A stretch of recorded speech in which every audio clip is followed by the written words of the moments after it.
ಸದ್ಯ ಒಂದು breaking news ಲಭ್ಯ ಆಗ್ತಾ ಇದೆ. ಬಾಗಲಕೋಟೆಯಲ್ಲಿ ವರುಣನ ಆರ್ಭಟಕ್ಕೆ 4 ಸಾವನ್ನಪ್ಪಿದ್ದಾರೆ. ಮಳೆಯಿಂದಾಗಿ ಹಳ್ಳ ಕೊಳ್ಳಗಳು ತುಂಬಿ ಹರಿತಾ ಇದೆ. ತುಂಬಿ ಹರಿತಾ ಇದ್ದ ಹಳ್ಳದಲ್ಲಿ ಕೊಚ್ಚಿ ಹೋಗಿದ್ದ ಒಂದು ಆಲ್ಟೋ ಕಾರು ಕೊಚ್ಚಿ ಹೋದಂತ ಘಟನೆ ಕೂಡ ನಡೆದಿದೆ. ಬದಾಮಿ ತಾಲೂಕಿನ ಎಂಡಿಗೇರಿ ಬಳಿ ಒಂದು ಘಟನೆ ನಡೆದಿದೆ. ಕಾರಿನಲ್ಲಿದ್ದ 5ರಲ್ಲಿ 4 ಸಾವನ್ನಪ್ಪಿದ್ದಾರೆ. ಒಬ್ಬ ಸುರಕ್ಷಿತವಾಗಿದ್ದಾನೆ. ಮತ್ತೆ ಇನ್ನು ಸಾವನ್ನಪ್ಪಿದಂತಹ ವ್ಯಕ್ತಿಗಳ ಮೃತದೇಹಗಳನ್ನ ಅಗ್ನಿಶಾಮಕ ಸಿಬ್ಬಂದಿ ಹೊರತೆಗೆದಿದ್ದಾರೆ. ಅನ್ನಾಳ ಎಂಡಿಗೇರಿ ಮಧ್ಯದ ಹಳ್ಳದಲ್ಲಿ ಒಂದು ಕಾರು ಕೊಚ್ಚಿ ಹೋಗಿದೆ.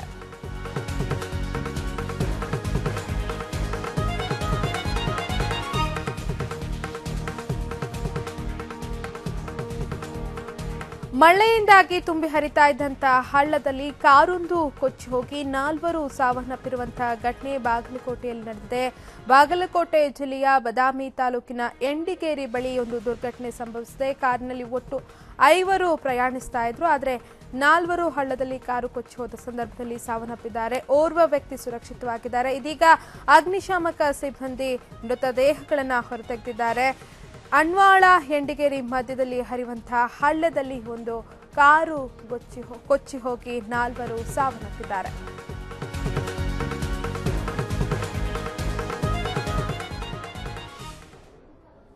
ಈ ಬಗ್ಗೆ ಇನ್ನಷ್ಟು ಮಾಹಿತಿ ನೀಡೋದಕ್ಕೆ ನಮ್ಮ ಜೊತೆ ದೂರವಾಣಿ ಸಂಪರ್ಕದಲ್ಲಿದ್ದಾರೆ ನಮ್ಮ ಪ್ರತಿನಿಧಿ ಸುರೇಶ್ ಕಡ್ಲಿಮಟ್ಟಿ. ಸುರೇಶ್, ತುಂಬಿ ಹರಿತಾ ಇದ್ದಂತಹ ಹಳ್ಳದಲ್ಲಿ ಕಾರೊಂದು ಕೊಚ್ಚಿ ಹೋಗಿ 4 ಸಾವನ್ನಪ್ಪಿದಂತಹ ಘಟನೆ ನಡೆದಿದೆ. ಹೇಗೆ ಸಂಭವಿಸಿತು ಈ ಒಂದು ದುರ್ಘಟನೆ? ಹೌದು ನವ್ಯ, ಏನು ನಿನ್ನೆ ರಾತ್ರಿ ಸುರಿದಂತ ಧಾರಾಕಾರ ಮಳೆ ಭಾರಿ ಅವಾಂತನ ಸೃಷ್ಟಿಸಿದೆ ಅಂತಾನೆ ಹೇಳ್ಬೋದು. ಏನು ಬಾಗಲಕೋಟೆ ಜಿಲ್ಲೆಯ ಬದಾಮಿ ತಾಲೂಕಿನ ಎಂಡಿಗರಿ ಬಳಿ ಏನು ಏಕಾಏಕಿ ಒಂದು ಹಳ್ಳ ಧುಮಿಕ್ಕಿ ಹರಿತಾ ಇತ್ತು. ಈ ಸಂದರ್ಭದಲ್ಲಿ ನಡುರಾತ್ರಿ ಅಂದ್ರೆ ಸುಮಾರು 11:30-12 ಗಂಟೆ ಸುಮಾರಿಗೆ ನದಿ ದಾಟ್ತಿರ್ಬೇಕಾದ್ರೆ ಏನು ಹಳ್ಳವನ್ನ ದಾಟ್ತಿರ್ಬೇಕಾದ್ರೆ ಏನು ಆಟೋ ಕಾರ್ ನದಿಯಲ್ಲಿ ಕೊಚ್ಚಿಕೊಂಡು ಹೋಗಿರುವಂತದ್ದು. ಅದರಲ್ಲಿ ಕಾರಿನಲ್ಲಿ ಇರ್ತಕ್ಕಂಥ ಸುಮಾರು 5 ಜನರ ಪೈಕಿ 4 ದುರ್ಮರಣಕ್ಕೀಡಾಗಿರುವಂತದ್ದು. ಒಬ್ಬ ಅದರಲ್ಲಿ ಬಸ್ಲಿಂಗಪ್ಪ ಸಿರುಗುಪ್ಪನವನು ಈಜಿ ಅದೃಷ್ಟವಶಾತ್ ಪರಾರಿ ಆಗಿರುವಂತದ್ದು.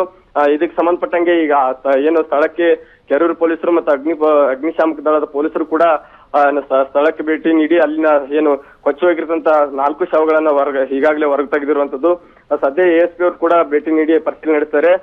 ಪ್ರಮುಖವಾಗಿ ಘಟನೆ ನಡೆದಿರುವಂತದ್ದು ಎಂಡಿಗೇರಿ ಬಳಿ ಅಂದ್ರೆ ರಾಮದುರ್ಗ ತಾಲೂಕಿನ 2 ಮತ್ತು ಎಂಡಿಗೇರಿಯ 2 ಇಲ್ಲಿ ಮೃತಪಟ್ಟಿರುವಂತದ್ದು. ಏನು ಅನ್ವಾಲ್ ಅಂತ ಏನು ಪಕ್ಕದಲ್ಲಿ ಒಂದು ಗ್ರಾಮ ಇದೆ ಎಂಡಿಗೇರಿ ಬಳಿ.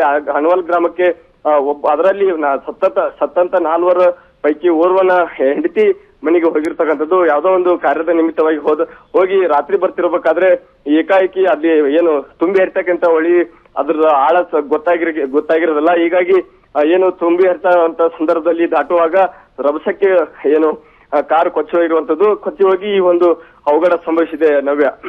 ಸುರೇಶ್, ಇನ್ನು ನಿನ್ನೆ ರಾತ್ರಿಯಿಂದಲೂ ಕೂಡ ಧಾರಾಕಾರ ಮಳೆ ಸುರಿತಾ ಇದೆ ಬಾಗಲಕೋಟೆಯಲ್ಲಿ. ಸೊ ಜನಜೀವನ ಯಾವ ರೀತಿ ಇದೆ ಸದ್ಯ ಅಂತ?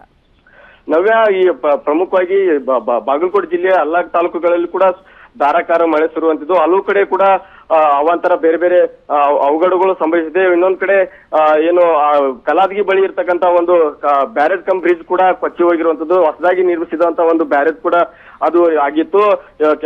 ಕೆಲ ತಿಂಗಳ ಹಿಂದೆ ಇಲ್ಲಿನ ಸಚಿವರು ಕೂಡ ಶಾಸಕರು ಕೂಡ ಅದನ್ನ ಲೋಕಾರ್ಪಣೆ ಮಾಡಿತ್ತು. ಆದ್ರೆ ಈಗ ಕಳಪೆ ಕಾಮಗಾರಿಯಿಂದ ಅದೊಂದು ಕೊಚ್ಚಿ ಹೋಗಿದೆ ಅನ್ನೋಂಥದ್ದು ಮಾಹಿತಿ ಕೂಡ ಸಂಪೂರ್ಣವಾಗಿ ಕೊಚ್ಚಿ ಹೋಗಿರುವಂತದ್ದು. ಉಳಿದ ಕಡೆ ಜನರು ಕೂಡ ಜನಸಂಪರ್ಕ ಕೂಡ ಅಸ್ತವ್ಯಸ್ತವಾಗಿರುವಂತದ್ದು. ಕೆಲವು ಕಡೆ ರಸ್ತೆ ಸಂಚಾರ ಕೂಡ ರಸ್ತೆಗಳು ಕೊಚ್ಚಿ ಹೋಗಿರುವಂತದ್ದು ಮಾಹಿತಿ ಕೇಳಿ ಬರ್ತದೆ. ಇನ್ನೊಂದ್ ಕಡೆ ಸಂಪೂರ್ಣವಾಗಿ ಜಿಲ್ಲೆಯಾದ್ಯಂತ ವಿದ್ಯುತ್ ಕೂಡ ಕಟ್ ಆಗಿರುವಂತದ್ದು. ಹೀಗಾಗಿ ಜನರು ಕೆಲವು ಮನೆಗಳು ಕೂಡ ಸೋರ್ತಾ ಇರೋದಂತದ್ದು ಮಾಹಿತಿ ಬಂದಿರುವಂತದ್ದು. ಹೀಗಾಗಿ ಜನರು ಒಂದ್ ರೀತಿಯಲ್ಲಿ ಸಂಪೂರ್ಣವಾಗಿ ಅಸ್ವಸ್ಥ ಆಗಿದ್ದಾರೆ ನವ್ಯ. ಧನ್ಯವಾದ ಸುರೇಶ್ ತಮ್ಮೆಲ್ಲ ಡೀಟೇಲ್ಸ್ಗಾಗಿ.